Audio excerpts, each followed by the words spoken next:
Écoutez, c'est très simple. La marmite a commencé de bouillir. Il n'y a pas de raison que l'ébullition s'arrête en une seconde. Monsieur Ben Ali, le départ de Monsieur Ben Ali, c'est une chose, mais c'est toute une équipe, tout un mode de gouvernement qui était compromis. Et le peuple tunisien demande le changement complet de ces équipes dirigeantes. Aujourd'hui, ce peuple souffre. D'ailleurs, il est fortement jeune et une jeunesse qui n'a aucun espoir, qui a aussi explosé. Il faut reconnaître quand même ce grand mérite à M. Bourguiba qui avait géré l'indépendance de la Tunisie, qui n'était pas une colonie comme tout le monde le raconte, mais simplement un protectorat de la France, et qui avait instauré des politiques de régulation de la population avec beaucoup d'intelligence, beaucoup de modération, ce qui était une exception absolue dans les pays du Sud.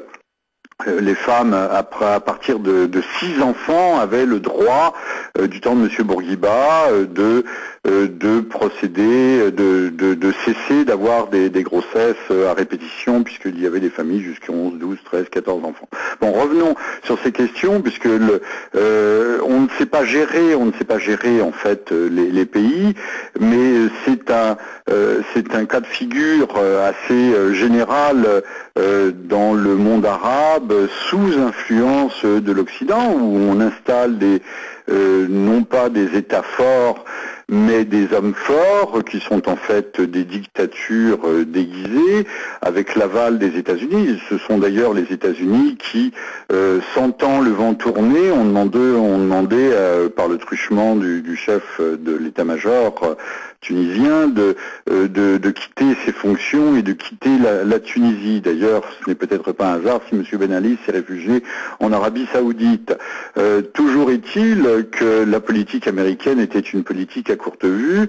Même chose avec M. Moubarak. Je pense qu'il y a un mouvement qui est enclenché, qui ne va pas s'arrêter là, et tout le monde parle de la théorie des dominos.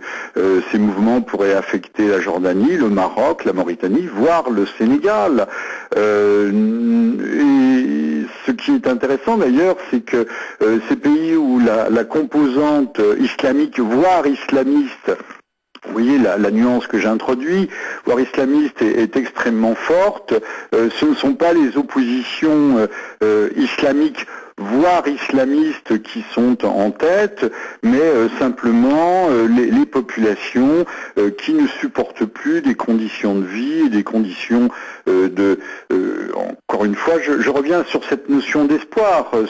Les jeunesses débordantes de ces pays ne voient aucun espoir dans le système actuel, tout simplement parce que ce sont des bourgeoisies, comme aurait dit Monsieur Karl Marx, des bourgeoisies compradores, c'est-à-dire des bourgeoisies complices d'un pouvoir central, d'un pouvoir impérial situé extrêmement loin, et qui souvent, même s'il est tout à fait subtil et intelligent, résonne sur des bases qui sont erronées, puisque ces bases ne sont pas celles d'une démocratie véritable.